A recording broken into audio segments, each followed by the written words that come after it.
tapi penting buat kita, kesehatan mental dan integritas kita.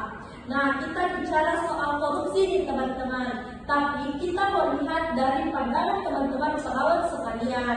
Nah, udah ada nih tamu-tamu spesial kita yang datang pada hari ini di Nurse Talk. Hari ini kita kedatangan tamu dari Kak Tri Astuti, dari Kak Nurul Fitri, dari Kak Rizky Amelia, dan Ibu Suci. Halo semuanya. Halo.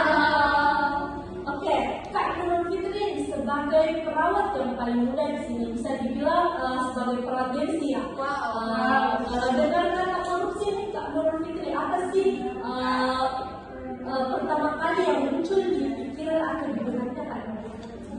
Jujur Kak, dulu pikirannya korupsi itu cuma soal uang miliaran yang diambil pejabat.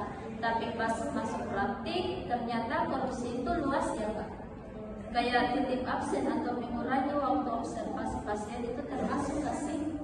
Wah, Nurul Fitri langsung dari poin. Benar sekali, di dunia medis korupsi nggak melulu soal uang, ada yang namanya korupsi waktu gratifikasi dari keluarga pasien agar diberikan sampai manipulasi data medis. Intinya setiap penyalahgunaan wewenang untuk keuntungan pribadi itu dikorupsi. Setuju sekali sama yang disampaikan tadi Bu Suci. Kadang tekanannya besar, misalnya nih ada keluarga pasien yang mau masuk pas keluar jam kunjungan terus milikin uang ke kantong kita. Kalau kita nggak kuat imam, bilangnya cuma buat beli kopi, padahal itu melanggar aturan. Betul itu Kak Putri, saya sudah puluhan tahun jadi perawat.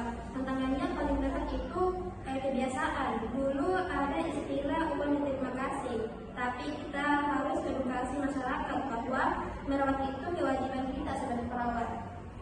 Dan gaji kita sudah diatur oleh negara atau rumah sakit. Kalau kita terima uang itu, kita menciptakan ketidakadilan buat pasien lain yang nggak mampu membayar extra.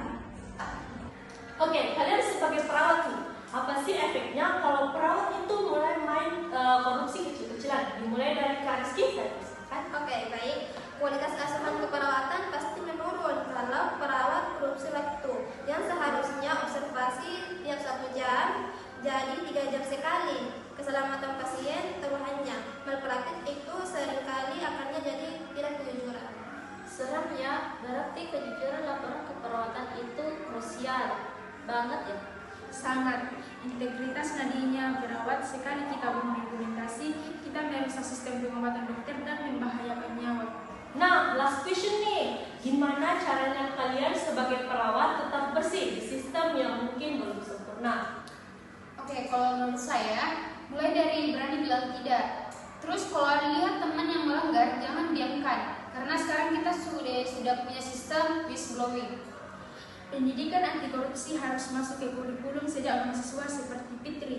Tanamkan bahwa profesi kita ini mulia, perawat itu profesi yang paling dipercaya masyarakat secara global, dan jangan sampai luntur karena rupiah.